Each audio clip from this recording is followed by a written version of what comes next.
خوبصورت ہے وہ سوچ جو دوسرے انسان کے لیے اچھا سوچے، اور خوبصورت ہے وہ انسان جسے اللہ ایسی سوچ عطا کرے۔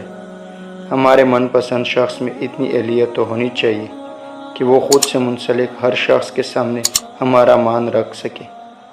لوگوں کو جج کرنا چھوڑ دو، تم نہیں جانتے ہر کوئی اپنے اندر کیسی جنگ لڑ رہا ہے۔ رشتے احساس سے بنتے ہیں، رنگ، نسل اور چال دے کر تو جانور خریدے جاتے ہیں۔ فاصلے کبھی رشتے الگ نہیں کر سکتے، اور نزدیکیاں کبھی رشتے بنا نہیں سکتے۔ کتابوں کی اہمیت اپنی جگہ، سبق اصل میں وہی یاد رہتا ہے جو وقت اور لوگ سکھاتے ہیں۔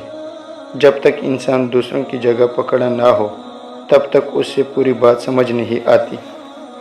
خوش اخلاق ایک ایسا عطر ہے جسے جتنا زیادہ آپ دوسروں پر نچھاور کریں گے اتنی ہی زیادہ خوشبو آپ کے وجود سے آئے گی۔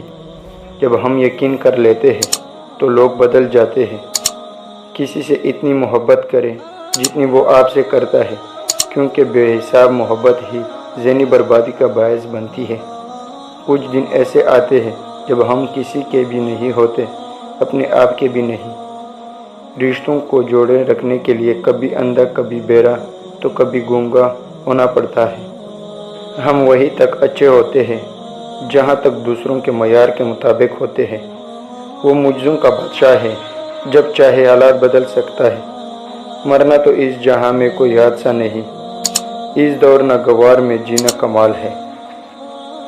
جبکہ مشکل تمہاری طاقت سے بڑی ہے، خود کو یاد دلانا تم دنیا کے سب سے مضبوط انسان کے امتی ہو۔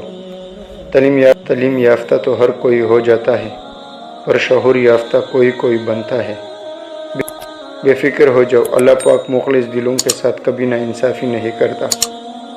مشہور ہونے سے زیادہ بہتر یہ ہے کہ اپنے دامن کو بدنامی کے داغ سے پاک رکھا جائے۔ میاں بیوی کے رشتہ 3 باتوں کی وجہ سے مضبوط ہوتا ہے۔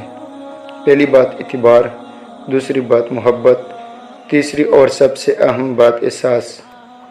جہاں آپ کی عزت نہ ہو وہاں مت جائے، چاہے کھانا آپ کو سونے کی پلیٹ اور چاندی کے چمچ میں ہی کیوں نہ دیا جائے۔